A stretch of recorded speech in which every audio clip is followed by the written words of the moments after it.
ક્યો લઈ જાય ભગવાન? એને ક્યો લઈ જાય કે મારે રહેવું છે? બોલ. એટલે બધી પ્રકારના ભક્તોનો યોગ થાય. એટલે એ મહારાજ આ પૃથ્વી પર આવ્યા એનું કારણ એ છે પોતાના વાલા વાલા સંતોને લાવ્યા એટલા માટે. એટલે કહું છું કે આવા સંતો વારે વારે મળતા નથી. એનો યોગ કરી લેજો, એનું સમાગમ કરી લેજો, અને સંત કૃપાથી બધું મળે. સંત સેવો એટલે બધાય મળી જાય. એવા સંત સેવે સેવ્યાનાથ. બહુ અદ્ભુત પદ આ નિષ્કુળ સમય લખ્યું છે. એવા સંત સેવે સેવ્યાનાથ સેવ્યા સુર સહુને સેવ્યા મુક્ત મુનિ ઋષિ સાત બીજા સેવ્યા બહુને. સંતોનું સેવન કરીએ એટલે બધાયનું સેવન થઈ જાય. કોનું થઈ જાય?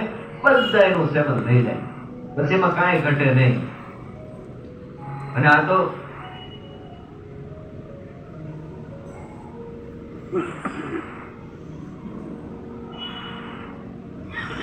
હા નિષ્કળ સમય અદ્ભુત પદ લખ્યો છે.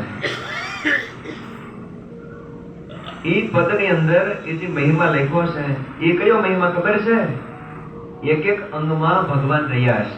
સંતોના એક એક અંગમાં ભગવાન રહ્યા છે. કેમ કે પ્રથમ પ્રકરણના 27મા વચનામૃતમાં ભગવાન સ્વામિનારાયણ એવું કે સમર્થ થકા ઝરણા કરવી સામાન્ય વ્યક્તિથી થતી નથી. અને એવા સંત હોય જે ભગવાનને અખંડ હૃદયમાં ધારી રહેલા છે, એવા સંતના પગમાં ચાલનારા એ ભગવાન છે, નેત્રમાં જોનારા ભગવાન છે. હા, એટલે પગમાં ચાલનારા ભગવાન છે. એટલે ઈ સંત જ્યાં જ્યાં જાય એટલે સ્થાન તીર્થરૂપ બની જાય. એટલે નથી આપણે પધરામણી કરાવતા. એનું કારણ શું? આપણું આંગણું ધામ તુલ્ય બની જાય. એટલે ગામમાં હોય તો વરમાં એકવાર કરાવ્યો પધરામણી, એકવાર તો ફરજિયાત, શાસ્ત્રનો નિયમ છે. જાગેર કથા કીર્તન નાગી સંત નહીં મિજબાના, તાકેર જમડા ડેરા દેવે સાંજ પડે સમશાના. જેના ઘરે સંતોના પગલા પડતા નથી, કથા વાર્તા થતી નથી, આરતી ધૂન કઈ થતું નથી, એ ઘરને પણ સ્મશાન તુલ્ય છે. પછી ત્યાં જમના ડેરા હોય, ત્યાં ભગવાનના ભક્ત સંતો ન હોય, ત્યાં કોણ હોય? જમના ડેરા હોય, જમની મહેમાન ગતિ હોય. આપણે બે પંક્તિ લઈ લઈએ. હવે ભીખા દાદા કહે છે એમ કે સંતનો એટલો બધો મહિમા નિષ્કળ સમય લખ્યો છે, અદ્ભુત મહિમા લખ્યો છે.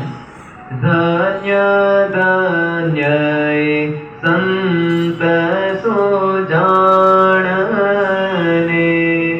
જેનું લટી પાલટ્યું આપ સંત તે સ્વયં હરી. એવા સંતને ધન્યતા આપી છે. કેવા? કે જે પોતાના દેહથી પર વર્તે છે, માઇક સ્થિતિથી પર વર્તે છે, જે ભગવાન સંબંધી બધી ક્રિયા કરે છે, એવા સંતોની વાત છે. અને એ સંતો આપણને દર્શન આપે છે. મહિમા સમજો. પછી કેવો મહિમા લાગે? એ સંતો એક એક અંગની અંદર બહુ અદ્ભુત વાત લખે છે. જેના મુખમાં મુખ મહારાજનું, જેના વેણમાં વાલાના વેણ સંત તે સ્વયં હરી. જેના વેણમાં ભગવાનના વેણ છે. કહેવાનું કે સંત જે કઈ બોલતા હોય એના મુખમાં રહીને ભગવાન ખુદ બોલે છે. એટલે સંતોના આશીર્વાદ બધા લેવા નથી આવતા. એ ભાલો સંતોના મુખેથી સારા આશીર્વાદ મળે તો આપણું બહુ સારું થાય. અને પછી આગળ વાત લખે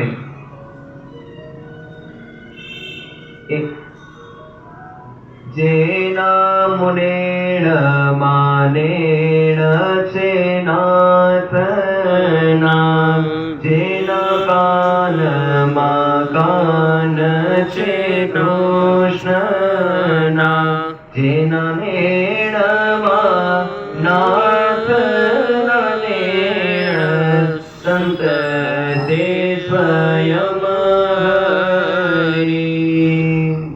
એમાં કહેવાનું કે નેત્રમાં ભગવાન રહ્યા છે. બધી જગ્યાએ એ કાનમાં એ શબ્દ સંતો સાંભળતા હોય તે ભગવાન જ સાંભળે છે. એટલે આ બધા અંગમાં ભગવાન રહ્યા છે. જેના હૃદયમાં હૃદય ચરિતાણો, જેના પાવમાં પ્રભુના પાવ, સંત તે સ્વયં હરી. એમાં ખુદ ભગવાન એના હૃદયમાં રહ્યા છે. આગળ વાત લખે, એવા સંત શિરોમણી ક્યાં મળે, જેને દેહ બુદ્ધિ કરી દૂર, સંત તે સ્વયં હરી. એવા પવિત્ર સંતો ક્યાં મળે કે જેણે પોતાના દેહ દર્શી બધું ટાળી દીધું છે, પોતે